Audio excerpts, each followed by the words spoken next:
8:35, Big 550 KTRS. Jimmy's in the Park has been sponsoring Cat Neville and Feast Magazine for a long, long time on this show. 706 DeMond Avenue in Clayton. Call them at 725-8585 or their website at jimmyscafe.com. Jimmy has a new happy hour with a new bar menu 7 nights a week plus brunch on Sunday. jimmyscafe.com for more information. Ladies and gentlemen, you had a hard time getting through traffic because, what, the Emmys were taking too much? They were weighing me down. They were weighing you down? So how many Emmys did we win? I won. We were nominated in one category 4 times, in the magazine category. Wow. Okay. Yes. How many nominations were there? In the category? Yeah. 7. Oh, okay. So you had 4 of the 7. Yes. Okay. Yeah, And so we won one. So we won one. You won one. Yes, so that's Okay. our second Emmy that Right. we've won. That's fantastic. Wow. Yeah, And it's what kind was of the amazing. category? The magazine program. So it's a specific type of programming. They have all different kinds of categories, everything from station excellence to broadcaster, Sure. this kind of Right, stuff. right. And so magazine program is a format where the entire show is segmented in the way that a magazine is. So you have different kind of features Yeah. within the Right. show format. Well, good for you. Congrats, Thank you very much. Kat. All Thank right, you. good. Thank Now, you. also while you were in Kansas City, Yes. you also launched the expanded Feast magazine. Exactly. Yeah, tell us about that. Okay, so Feast is now regional, and we are local as well as regional because 50% of our content is St. Louis, and we've always covered regional farmers and producers, and so now we have expanded our coverage. We're up to 100 pages, and we've divided the front of the book into dine, drink, shop, and cook. We've added an entire feature, so we're now doing 5 features, and we are up to 150,000 copies across the entire state and into Kansas and Southern Illinois. And so we're up to 80,000 copies here in St. Louis. So we used to be at 70. Now we're up to 80. We're doing 57,000 copies in KC. And then 13,000 copies mid-state. And the television show is also across the state. It's in Kansas City on KCPT, mid-state on KMOS, here in St. Louis on KETC, and then in Southern Illinois on WSIU on Holy PBS mackerel. affiliates. And when's your line coming out in Target? When's your line of Tomorrow. home goods in Target? Only a matter of time, Kat. And the Food Network called you, and when are you going on the Food Network? I like doing my own thing. Yes, I don't know. you do. I really Well, enjoy you start that. your own Food Network. That's there right. You go. Yeah. All right. Well, the new one's out, and it's a book. Feels it's thicker. It's thicker. It's very thicker. It's significantly thicker. And it's just, to me, it's so exciting to be able to explore the depth and the breadth of the richness of what is happening here across the region. Is that now, so for example, on the East and West Coast, cities are so close together. There's a lot of cross-pollination and inspiration that happens between all these different kind of like, pockets of, city energy. And here we've got so much space in between those metropolitan areas. And so what I love here is that we can create that thread so you can see what's happening in kitchens and behind bars and, in shops across the entire region. And we can just create this larger conversation. It's really, really fun. It's And on the fantastic. cover, you have a Kansas City feature. So Novel Restaurant, Ryan Brazil is the chef. He was he's from Kansas City. He moved to New York, worked for David Chang at like Mapesh. And so food fanatics will be very familiar with that name. Very famous guy. And so what Ryan did is he moved back to Kansas City to launch his own restaurant. And so he's working on Novel. It's a relatively small place. And he does really creative food. Everything has a little bit of an Asian kind of touch to it. That's actually the crispy egg dish that you can get. And so if you're heading to Kansas City, I would highly recommend that you stop by Novel. It's fantastic. Feast magazine, newsstands everywhere. You can also subscribe to it, right? Yeah, absolutely. We are now available. We'll mail it to your home. One of the biggest complaints was there weren't Can't enough find copies. it. Yeah. It's one of the reasons why we went up another 10,000 Right. here in St. Louis is that I'm hoping that people can actually find the thing when It's they're looking fantastic. for it. All right, good. You have a couple restaurants for us. What I have is actually a couple of distilleries. Aha. Yes, and they are regional distilleries where you can find the products here in St. Louis. And they're two very different takes on whiskey. One we did a feature on actually in the current issue, and it's Wood Hat Spirits. Gary Heingartner is just this really creative guy. If you're driving, he's located in New Florence, Missouri. So if you're driving down Highway 70 and you happen to get to the exit right by 19, he is located right there. And what he does is 489 Boone's Lick Road, New Florence, Missouri. There you go. For anyone who's checking. So what he does is he creates these. He's essentially a micro distillery. He's very, very small, but he does self distribute, and he's available in restaurants like Annie Gunn's and things like that. And so what he does is he creates spirits with different types of corn at their base. So most whiskeys are made with yellow corn and wheat and rye. And he uses blue corn, red corn, white corn, and then also obviously rye and wheat and things like that. But he is of the philosophy where if you use corn that you would actually is for human consumption, because most yellow corn is field corn, right? That the whiskey will actually end up tasting a lot better. So he does a white whiskey. He also does a couple of different aged whiskeys. He does two bourbons, a Rubenesque and then a Montgomery County.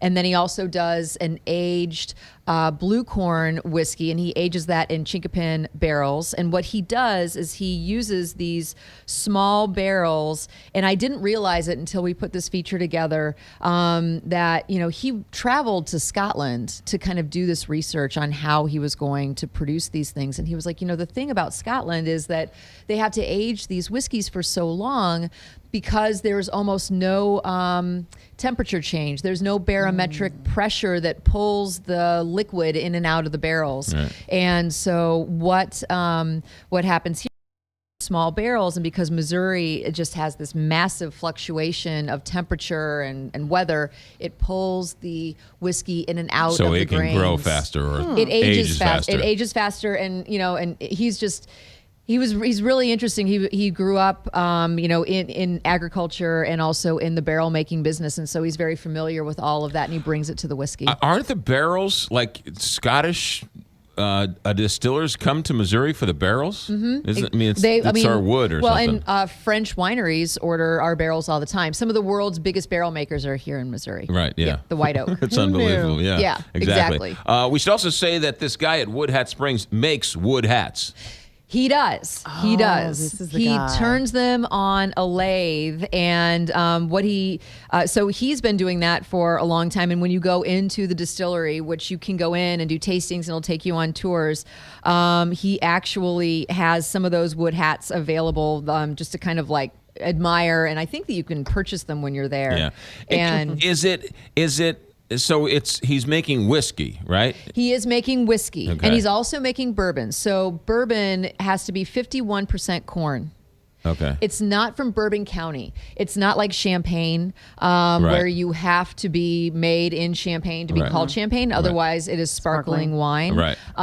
Bourbon has to have a certain mash bill, and it has to be 51% corn. Got it. And so that is what, and I believe it has to be 51% yellow corn. So can you go there and visit and taste, Mm-hmm. and can you buy anything there? Oh, yeah. Sure. And actually, I'm what's sure great, they can buy. I'm sure you can buy stuff there. You can. Wood hats. But what the great thing is about Gary is that he also is offering other Missouri-made spirits for sale. So you can find Pinckney Bend gins. You can find all different kinds of like Still 630, which is made here in St. Louis. You can find all different kind of craft distillery products there, and it's just a neat experience. There you go. All right, good. What's number two? Number two is Dark Horse Distillery, and they're a much larger producer. They are located in Kansas City, and you'll find them behind the bars across St. Louis, and also available for purchase in retailers like Randall's and Lucas Liquors and all that kind of stuff. But you'll find them at Juniper. They're available at I'll pull that up in my brain in just a second. Sorry. And so Dark Horse, they are focused on, again, on bourbons and whiskeys, but they also make a vodka. They make a Ryder vodka, and then they make a long shot white whiskey. And this place was founded by a group of siblings, and they just, he said that Damien, who I met with just last week, he kind of took me on a tour of their facility, and he said that he was out with his brothers and his sister, and they were like, we really want to do something together, and they were on a tour of whiskey country, and they were like, we should do something like this. This is a big... So they didn't know anything about whiskey. No. They just decided that they wanted to get into the business. And so it's been around since I believe like 2011, and they are not a tasting distillery. So you cannot go and just visit. I mean, you can go if you have a scheduled tour, but that's what I'm saying. You can find them just across the St. Louis area. They have a very large production facility. They do a 100% rye whiskey that is delicious. And a lot of rye whiskeys will include some other ingredients, because I guess rye gets very sticky when when they're creating the mash, and so it can be very difficult to kind of create that mash bill with the rye. And so they said that they still wanted to do a 100% rye whiskey, and so that is their Reunion rye whiskey, and they named that Reunion again because of the family aspect of it. They also do a barrel strength of the Reunion rye, and so I don't know how much you guys know about distilling, but when something is in the barrel, it can be like at about 125 proof. And so most whiskeys, almost all whiskeys or spirits, they are then, once they're taken out of the barrel, water is added to bring it down to a tolerable, frankly, like, 70 or 80 or 90 proof or something like that. And so they do have these barrel strength whiskeys that are available. And then they also do they have a reserve bourbon whiskey, which is again that 51% But corn. isn't it condensation? Don't they distill it? Don't they heat it up and it sort of condensates in the steam, and they capture the steam and it falls back down? Exactly. So that is how the distillate is made. So what they do is they bring in the whole grains, corns and things like that. They grind it on site, and then they mix it with water and they cook it. And that cooking, then yeast is added. That it's put into open vats to actually ferment. And so I got up on a ladder and looked into their open vats where you could see all the bubbles because it's so active. The yeast is so active, and that's how alcohol is made. Is the yeast eats the sugar and expels alcohol, and so all the sugar and all that you find obviously from the grains, corn and things like that. That's what the yeast eats. And then once that happens, then that is distilled. Gotcha. So once it has fermented, that is what is distilled. And so they will, it depends on what they're making, but they will distill things 3, 4, 5, sometimes 6 times. I think that they said their vodka is distilled like 6 or 7 times, something like that. I know that because I went to the Jameson plant in Ireland. And I remember the beginning of the tour. I don't remember the end of the tour. So vodka is then, once it's distilled, the vodka, and then is immediately water is added, bottled. But the rest of these are aged for years. So they have a longer aging process than Wood Hat Spirits. It's a different approach. And that's what's fun about this new craft distilling movement is that everybody is approaching this kind of like wine and beer with their own personality. So, you might have one whiskey next to another whiskey, but it's going to be completely different. It's going to have the stamp of whoever made it. Wood Hat Spirits. Yes. And Dark Horse Distillery. Correct. There you go. Feast Magazine. Yes. STL. No, feastmagazine.com. Newsstands everywhere. Yep. You can subscribe. Yep. And there are pictures of the Emmy somewhere. Has your dad taken it off the mantelpiece? Where's the Emmy? Oh, it's in my office. Okay. And it's actually, we've got pictures up online. But yeah, it was such an honor. And I have to say, I mean, this is a humongous team effort, and the people that I get to work with every day are incredible, and they're so talented. FeastCon, baby. Kat, congrats. Thank you. 8:52, traffic, weather, sports. No sports. Traffic, weather, Wednesday's Child next.